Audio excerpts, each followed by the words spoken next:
Tom Parry, you ever had an odd feeling of deja vu when you sit down at a podcast mic? That what you're about to talk about, you've already talked about? I do now. Let's get into it. It's Automata Attack again.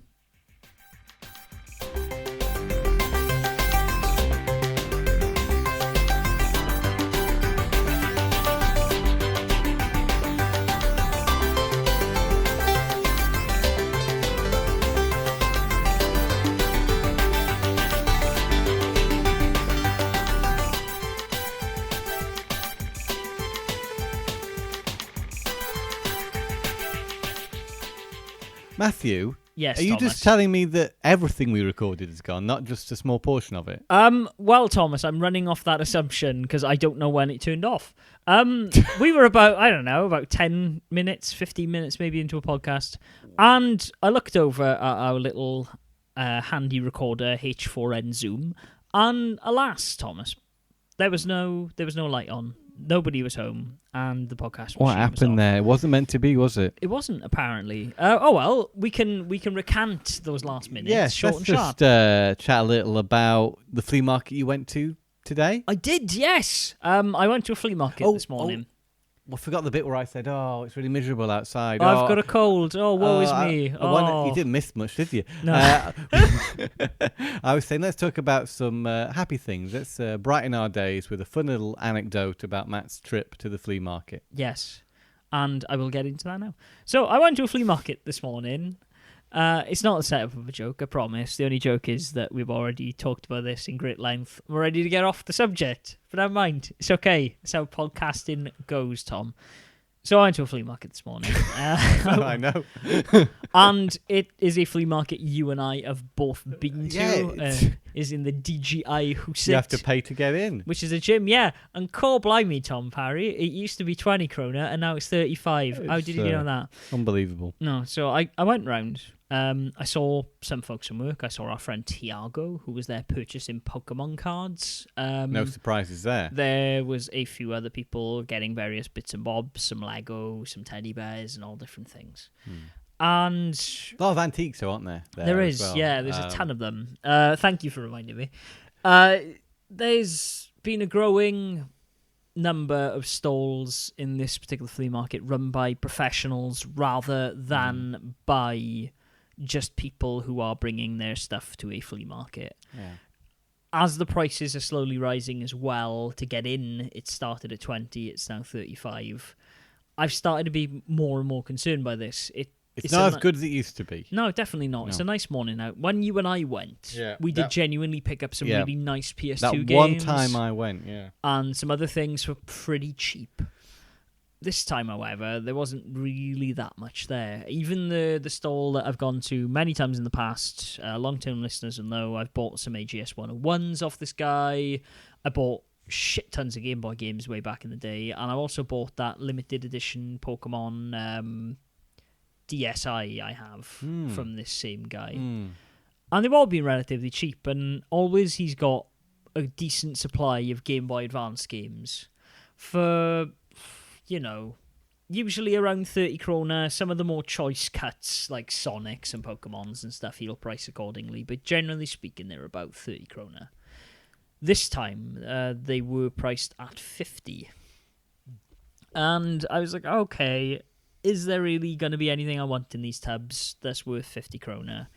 A few games in the back of my head that they were Tupperware tubs, weren't they? They were Tupperware tubs, yeah.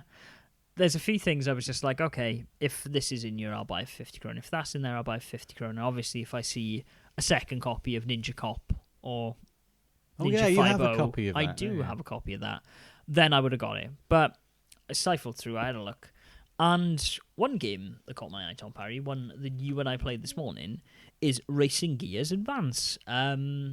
It is a top-down racing game. Which I didn't expect. Looking at the cover, I expect something similar to Outrun. Well, no, to be honest with you, like looking at the cover of it... Asphalt Urban, it looked like. Asphalt, Other than a kind of a generic logo, there's some cars that look like computer renders. Yeah. There's a lot more character in it than would appear at first, definitely. It looks like, to be honest with you, I was expecting it to be a top-down, behind the car view, like Need for Speed clone. I was expecting it to be like a Ridge Racer or something like that, but no, it isn't. It's actually a top-down game. Yeah, similar to something like RC Pro AM. Yes, but also your comparison to Rock and Roll Racer and Micro Machines, I think is pretty apt. Yeah. We're going to do this for the first 10 minutes of this podcast now, where we're both going to try and second guess which bit of the information we've already said the other person's going to say. It's going to be fun. We'll get there first. Yeah. It seemed pretty good. Great presentation, and in similar way to Micro Machines, there's a bunch of different characters in the game that you can select. Yeah.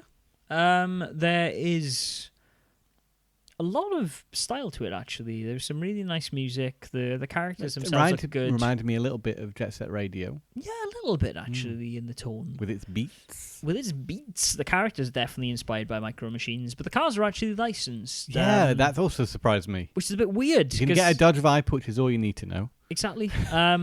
There was a few other bits in there as well. Some Fords, some Lotus. Yeah. It's interesting. Like, it seems like a very strange game to have those licensed cars in. Yeah. Handled pretty good. Had some interesting mechanics where sometimes, because it's a top-down game, your view would be obscured by scenery, and so it would like put an indicator arrow on your car if you were driving through scenery. So not only could you see where it was, but what direction you were facing. Yeah. Which I thought was kind very of nice. well thought out game. Yeah. Great graphics, great presentation, and gameplay seems solid, although difficult. Yes, I would say. There are weapons in the game, which reminded me of a game like Wrecked, which is a game you can get on PS3 and Xbox 360. Just want to take a moment to recommend it to those who haven't played it. It's made by Supersonic, who did Micro Machines. It's really, really good. Yeah. Check it out if you haven't already. Don't think it ever got a physical release. So. No, it didn't. Which is a shame. But it's in the vein of Mashed. Yes. You know, it's like the sequel to PS2 game. Yeah, I mean, you can buy Mashed on PS2 and Xbox. There's two versions of it, though, right? Because Mashed and Mashed Fully Loaded, yeah. Yeah, and I have Fully Loaded. Mm-hmm. But yeah, not too bad. Like I said, it was 50 crowns, and usually, as long-time listeners of the podcast also know, I'm not really a fan of racing games. I would have left it. However, a couple of months ago, when I was doing this whole debate about whether I should go for a full set of Game Boy Advance and Game Boy Color, as time goes on, I'm debating, just going, nah, I'll just pick up the games I want. It seemed like this was a pretty obscure game, so I got out the phone and I was just like, this game's name is on my list of like things that if I see I should pick up. And lo and behold, I looked on eBay and there was about 20 quid for a cart of this game usually. And loose. Game Boy Advance cartridges are quite small. As well. I was thinking about this. You know, do you necessarily want to pay £20 for a loose Game Boy Advance cartridge? Of course, the game contained within the cart is worth the money, but is there something about the size of a cartridge that might put you off spending that amount of money on it? Well, I mean, theoretically speaking, you are paying, like 30, 40 quid for a Vita game, and let's be honest, that is just a plastic shell and a tiny, it's a really tiny stupid card. argument because you can pay a lot of money for a download game. You don't even get a physical copy. I mean, of like it. Switch games now aren't that much bigger. Well, they're about half the size of a Game Boy Advance game. So size really doesn't matter. But I was when I see a Game Boy Advance game for 20 quid, I think. I still think that, I still get a moment where I think, well, that's quite a lot. To be honest with you, those games I picked up in Blue City last week, like the Turtles collection, the Konami double cart, they were about, I think they were pricing it at like a tenner before that, and I was like, I'm not paying a tenner. Because it's a Game Boy Advance. Two amazing Game Boy Advance games, but that seems a bit high. Maybe if it was on a bigger cartridge, say like a NES cartridge. If it was a copy of Turtles in Time, it would be a different story, right? But yeah, this is how you can justify stupidly expensive copies of Little Samson, isn't it? It is, yeah. That's gone, by the way. Someone's bought that. Wow. Yeah, so I guess they saw an episode of Game Chasers and decided they needed it. Maybe, yeah, they had to have it and all that jazz. Yeah, so while I was there, I picked up that. That was the only retro handheld related purchase I made that day. I walked around, today. a little bit more, and to my surprise, there was a stall with a few little bits and bobs on it, some like My Little Ponies stuff, and some knockoff G.I. Joes and things. No, I didn't. I messaged the usual suspects, and neither of them wanted any of them. So I looked, and under the table I could see that there was a stack of other toys, and so I bent down to look there, and behind a big stack of Barbie dolls and stuff, there was a ton of PS1 games. And I was like, yes! So you had to do a bit of rummaging. I did, yeah, in hopes of finding another Tombi, because it is Tombis all the way down in Denmark. So I looked, and the top one was like 102 Dalmatians, and then it was Tekken 3, and there's like a few other things like Disney's Atlantis and Hidden Dangerous. Nothing that really caught my eye. And as I was going down this stack of games that all clearly didn't have their manuals, I found a copy of a game I actually kind of wanted, and that was Jurassic Park Warpath. The spiritual successor to Primal Rage. God damn it, stop stealing my lines. This is a Jurassic Park one-on-one fighting game, and well, I think you can also eat people in the same way you can in Primal Rage. Oh, really? I think you can. Oh man, fuck! You should have told me that. And I saw it. It was 5 krona, and I was like, oh yeah, man. Oh yeah, bit of dino action for 5 krona. I flipped it over to see the back of it to make sure it was the one-on-one fighting game, and the first cause for alarm was that it was the back of a Shrek party game for the PS1, and it looked rather water damaged. And I was just like, oh boy. And so it just gets worse, doesn't it, Matthew? I opened it, and the front of the artwork, the little slidey bit of artwork, was just completely covered in like black mold. These had clearly been in someone's basement or garage, which hadn't been well insulated. And I was like, oh fuck. And so I put it back.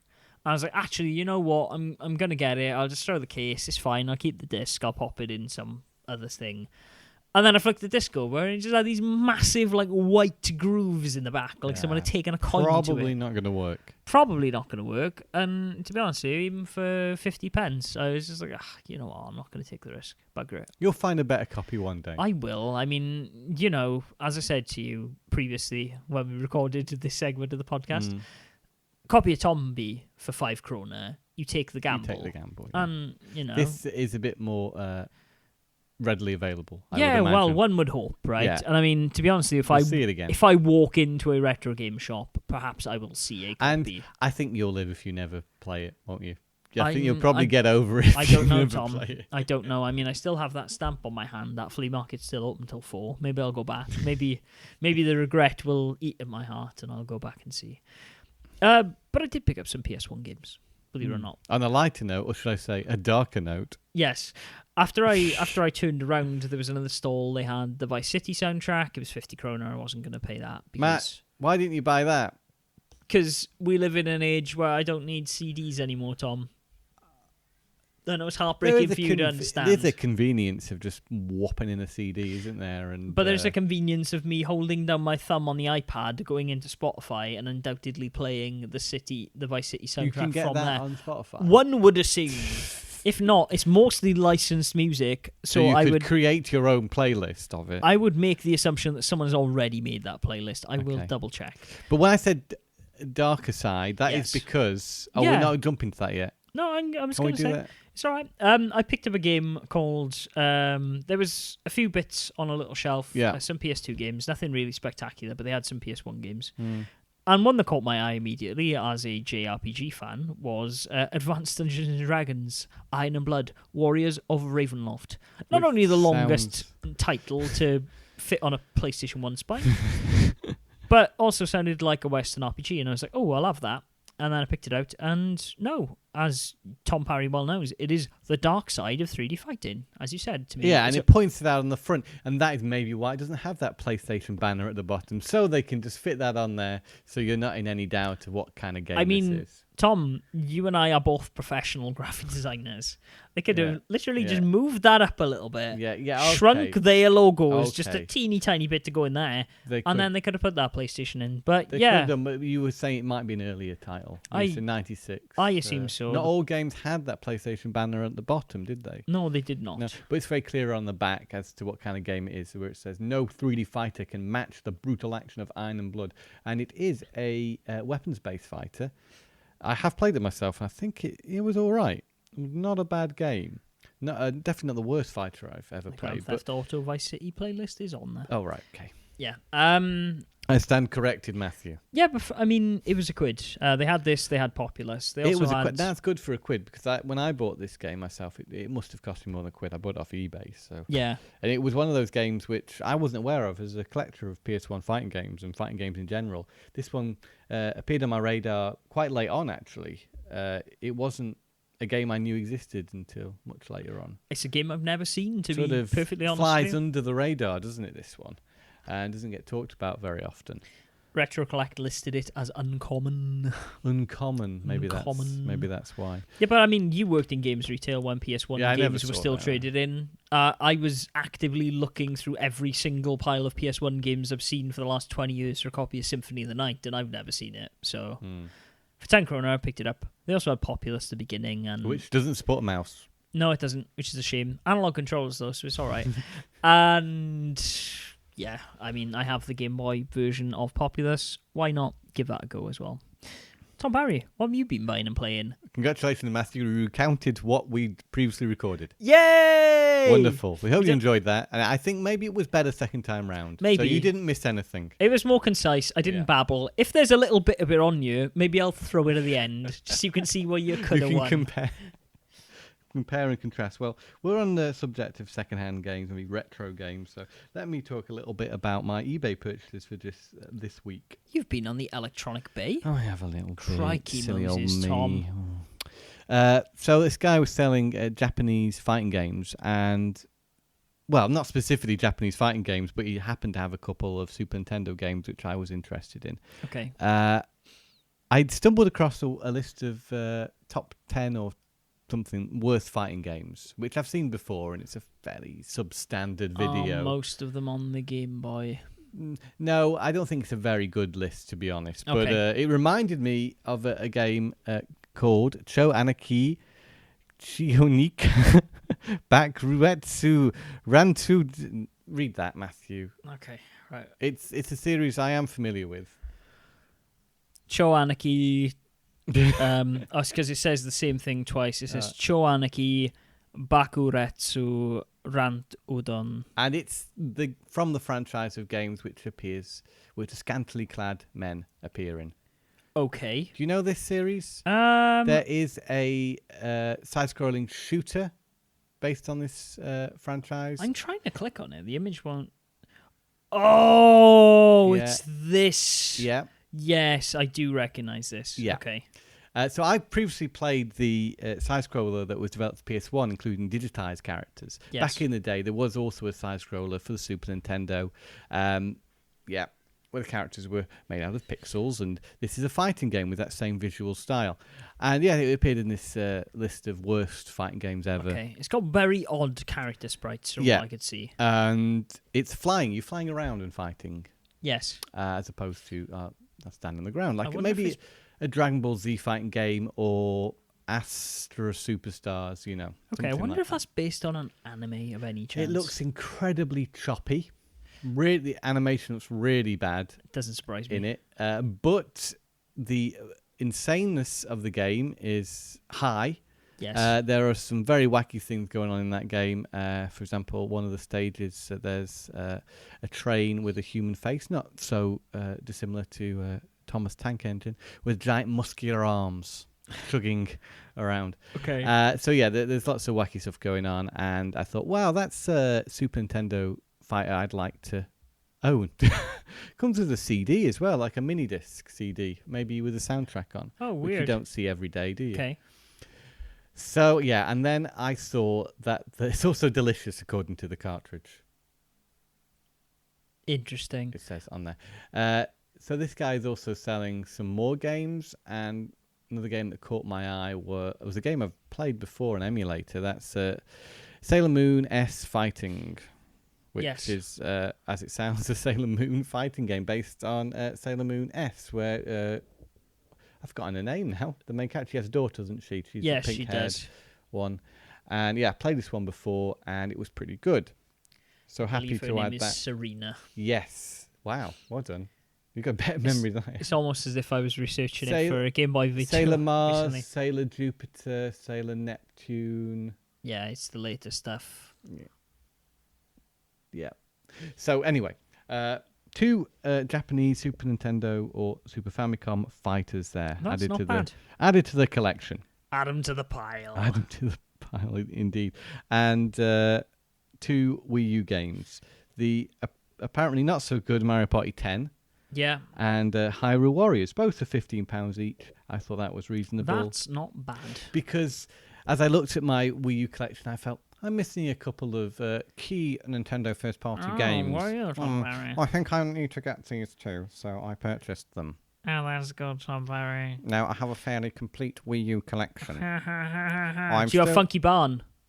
No. Then you know. Nor do I want Funky Barn. Then you do not have a complete Wii U collection, I don't, my friend. But I actually have a fairly comprehensive Wii U collection consisting of, I think, some of the best games for the system. I would agree. Looking at it, like I said, I think there are 2 or 3 games I would like before I consider my Wii U collection complete. Yeah, I still want to play Tank, even though it didn't get the greatest reviews. It still looks like a unique enough concept. I like Battle Tanks on the N64. Yeah. This looks like it could be similar to that. I would imagine so. So I'd still like to get that, and it's about, I think, the only physical Wii U game that I really want. I mean, I could get Darksiders, that upgraded edition. Yeah. That might be worthwhile. But then again, I own the original. In all fairness, it was only about 50 Yeah, quid. It's pretty cheap. I could pick that up if I wanted. And that was new. It's probably cheaper now. That's what it came out as. Yeah, I might just pick that up for completionist's sake. But yeah, there's a couple of digital games I want to play. I played a bit of the Trine 2 demo. I'd never give Trine any sort of, Trine. Oh, Trine. Yeah, I never gave it any attention, but I'd read, looking at the list of best reviewed Wii U games, this was a pretty good game. So I downloaded the demo and I played through it and I thought, wow, this looks really pretty. It's got loads of unique ideas. Essentially a puzzle platform that you can play multiplayer. And I thought, well, I might have to pick that up at some point. It was a free PlayStation Plus game very, very early on into the PS4. Oh, I never got it, I don't think. Honestly, it was before you had one. I think it was while we were still living together. I wasn't that impressed by it. You weren't. You can play as the wizard and the archer and the soldier. Yeah. I don't know. It didn't do it for me. What I liked about the wizard was how he could kind of lift objects. I thought all the controls were very well mapped out. I thought it felt a bit floaty. I don't know. There is a certain floatiness to it, but design-wise, very nice. I mean, visually, yes. I thought it was a very competent, sort of a throwback type platform game. Yeah. So I might just pick that up. It was a director's cut that I played the demo of. Don't know the difference. I would look. I know you were saying you want it for the Wii U, but I would also look on the PlayStation 4 because I would imagine it's probably cheaper. About $12.99 on the Wii U. Hey man, I see that game in a sale a lot because it was a PlayStation Plus game. So I also sort of read about another game called Tadpole Treble, which is apparently a very, very good Wii U game. Okay. Something about melodies and tadpoles and. It sounded interesting anyway, but I couldn't find it on the store. There was another one, Little Inferno. I know this game, and I've been meaning to play this for a long while, so I might just pick that one up. But that's available on the Switch now as well. It is, yeah. So yes, definitely coming to the end of purchasing games for the Wii U, I'd say.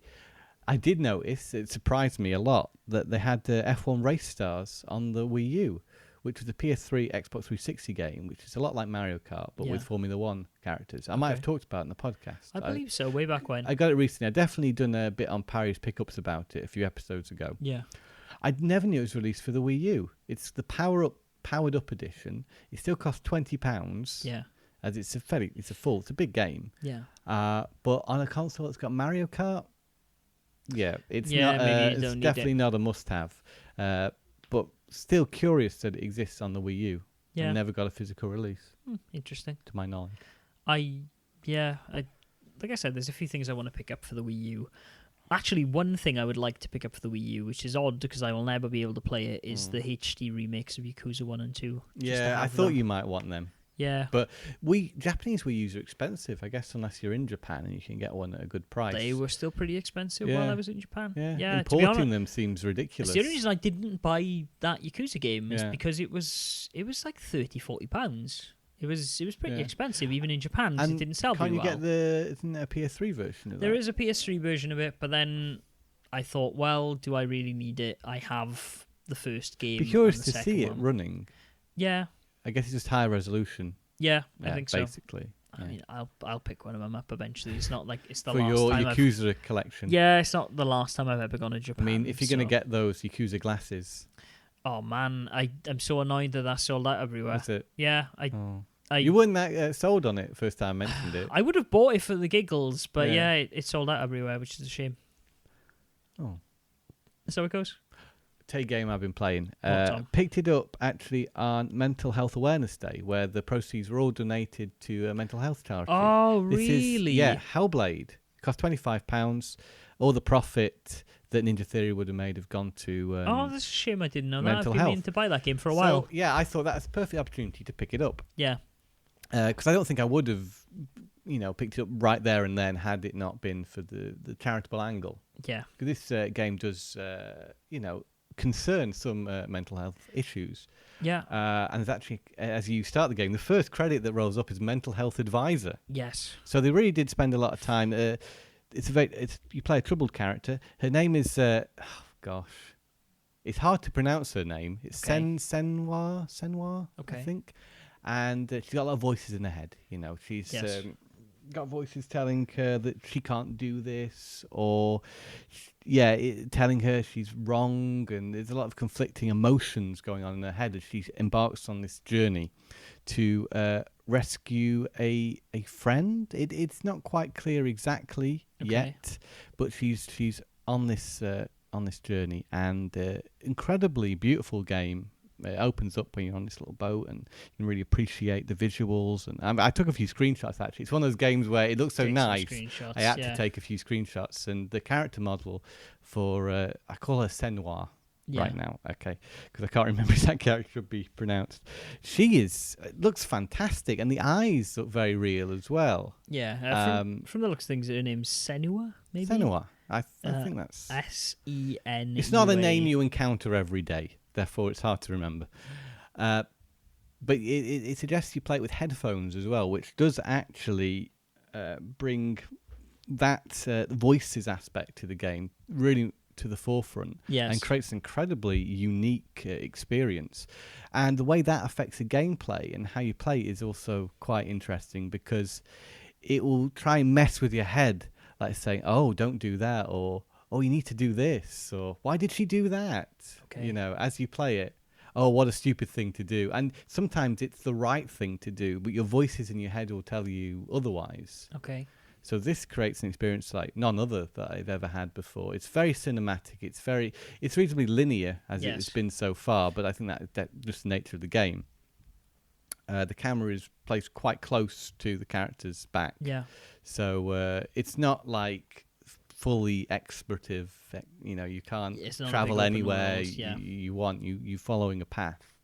I've just been introduced to the combat, and again, this game doesn't give you any kind of hints as to what the buttons are either, so you just have to work it out on the fly. Okay. So it turns out like square is attack, and you've got an R1 is your block, and these things come to you, but I think you're meant to lose the first fight in the end, where it introduces this another unique mechanic to you, where as you die in game, you are rotting. Your soul is kind of arm, right. And if you die too many times, then it's game over. Back to that, you lose all your progress. Yeah. And I can't remember if that was communicated to the player in the original when it was first released. Because I remember there were stories about people feeling that it was unfair, and they didn't know necessarily that they were going to lose all their progress. Sorry. But it's very clear in the game that if you do die too many times, you will go back to the beginning. Yes. Which is kind of cool. It definitely puts more of an emphasis on, because you feel like you're teetering on the edge of something all the way through the game. Yeah. The stakes are very high, and that only adds to this experience. Yes. I can't say how unique and how well made it is enough, because it really is something you should experience. And I think even though it isn't got a physical copy or anything, it's a digital only game. It is one of those PlayStation must-haves. Yeah, for sure. It's definitely on my bucket list. Because I've never played anything like it. No, really. To be honest with you, for the end of this year, I think there are 3 games that are on the PlayStation 4 that I would like to beat. Hellblade is one of them. Pyre, I've talked about. Yeah. Supergiant enough on this podcast, so everyone knows I'm a big fan of those. I need to pick that up. I also want to play Uncharted Lost Legacy. To be honest with you, the reason I haven't done that yet is because I started the game by beating Uncharted 1, so I'm like, well, maybe I should beat the last Uncharted game to cap off the year.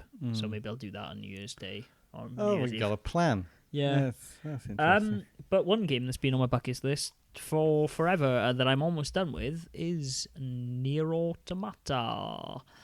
Yeah, as listeners to the podcast will know, I started it last week and I've pretty much finished it already. That shows you're very much into it, or you had a lot of time. I have been on my ass sick, and to be honest with you, I probably would have finished it already had I not just got massive headaches on like Friday afternoon. Like yesterday afternoon, I had to turn the game off and go back to bed because my head just hurt. Not good. At least my chest pain's gone. I thought, to be honest, I'd been out running in the rain on Wednesday. And after Marta, my fiance's previous experience with this kind of stuff, I thought maybe I'd got pneumonia, and I was like, "Oh shit, did I overdo it?" Blah blah blah. But no, I seem to be fine. I've just got a stuffy nose now and a little bit of a headache, but nothing too serious. So that's all good. But as a result of that, I got fully stuck into Nier Automata. I am very close, for those who've played it, to ending C.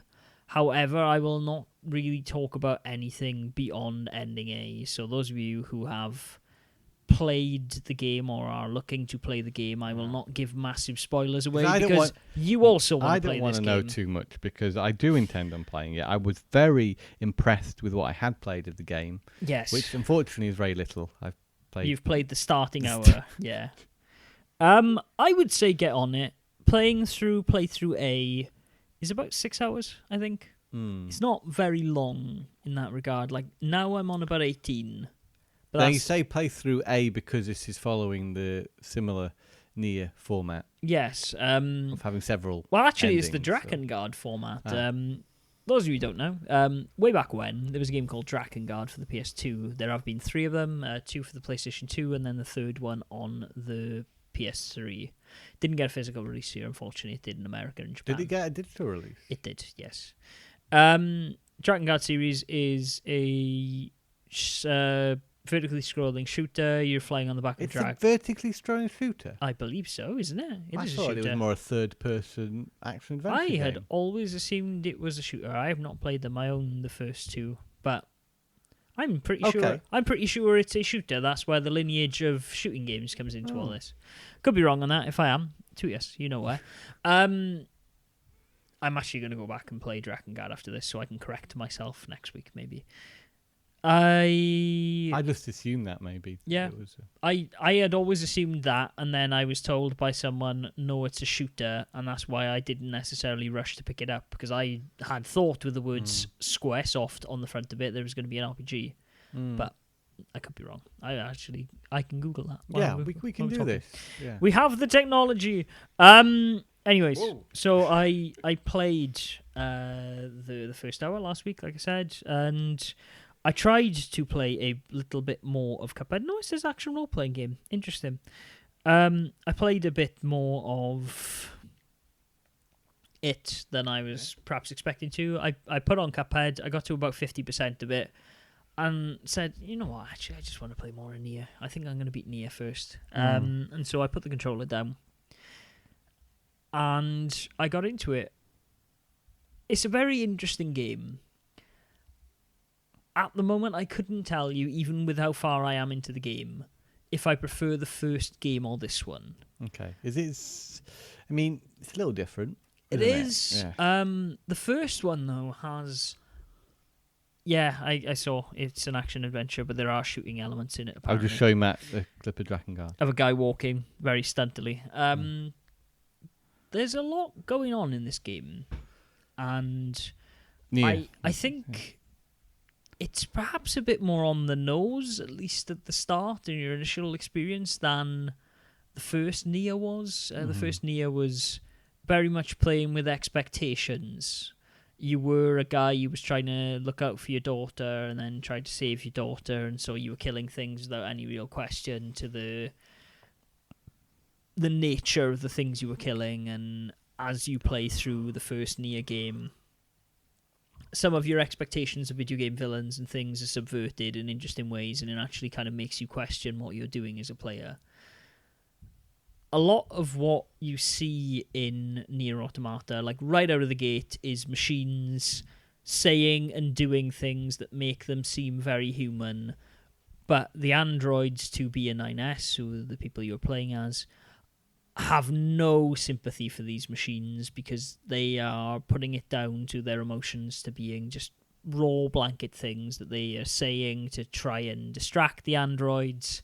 And there's this huge war going on because apparently the machines were built by aliens who came to Earth, and then the humans are on the moon, and that's why the androids are trying to claim Earth back so the humans who are on the moon can come back down and live on Earth once more. And as you're going about this, you learn that there are lots of androids on Earth. There are other people in your Yora, is the name of the organization you're a part of.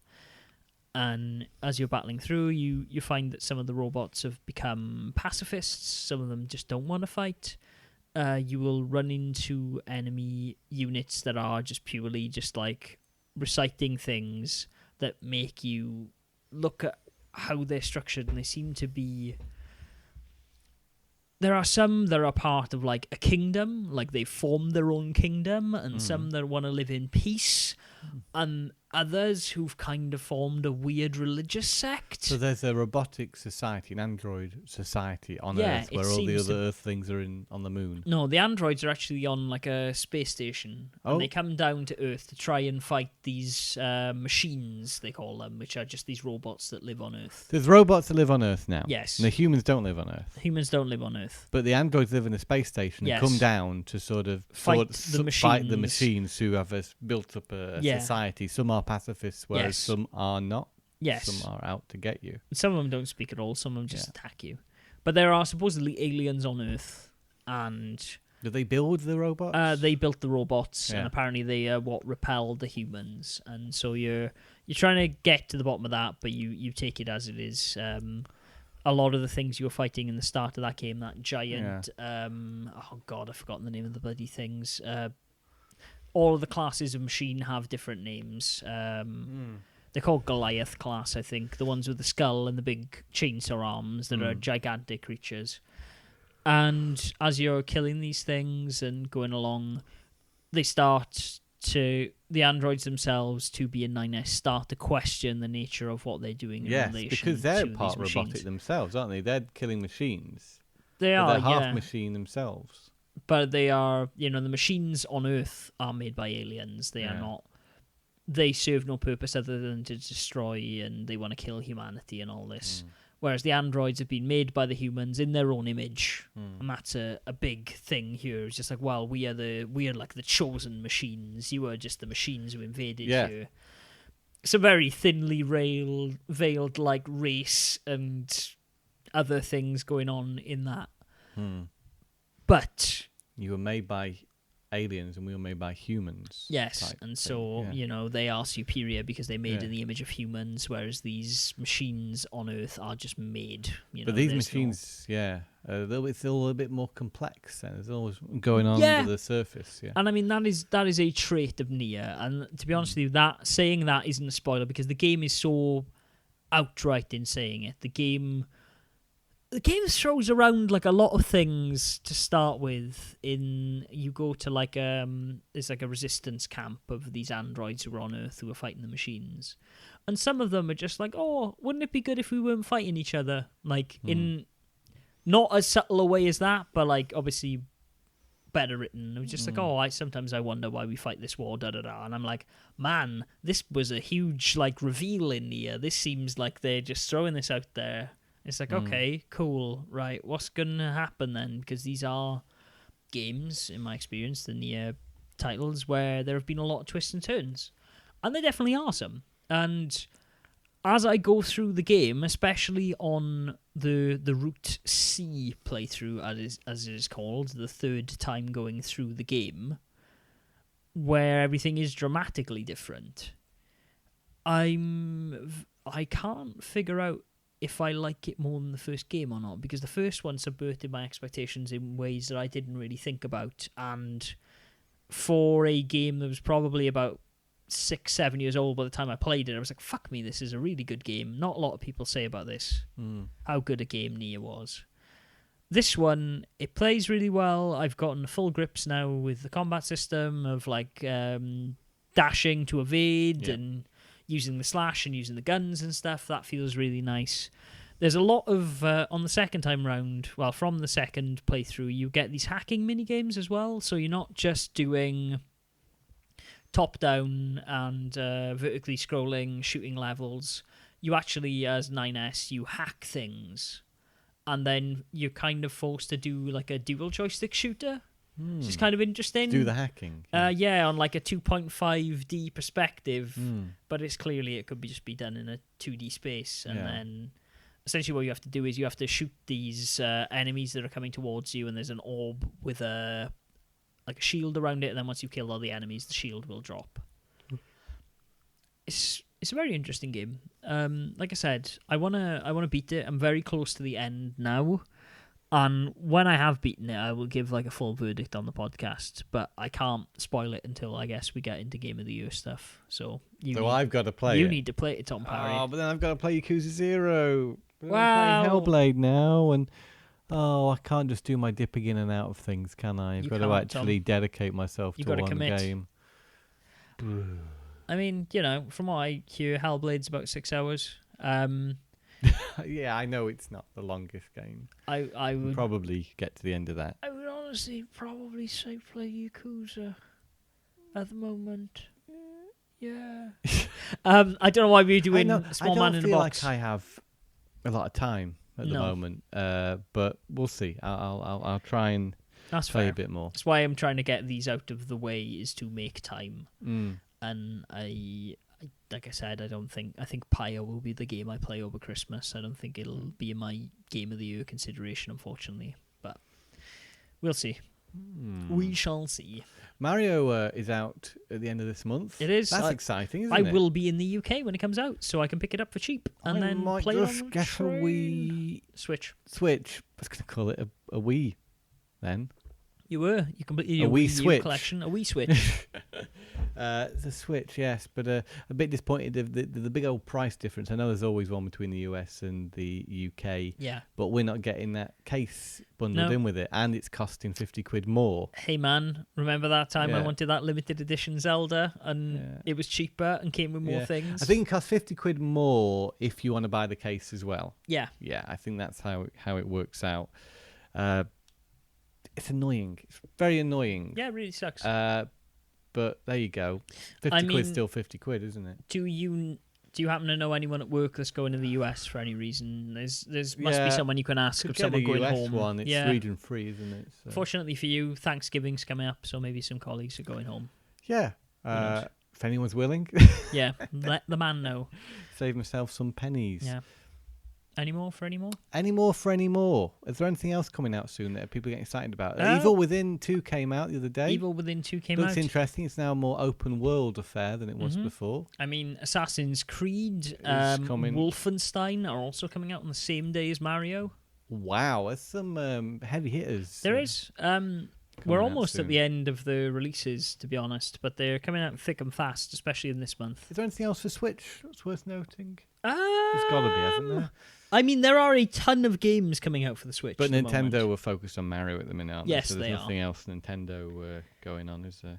There's 1 or 2 JRPGs actually coming out. I know there was a big deal about Stardew Valley coming out on Switch. Yeah, that's out. Axiom Verge also out on the Switch now. There's a game called Golf Story I'm quite interested in. Yeah, that looks pretty interesting as well. That's I do like out. golf games.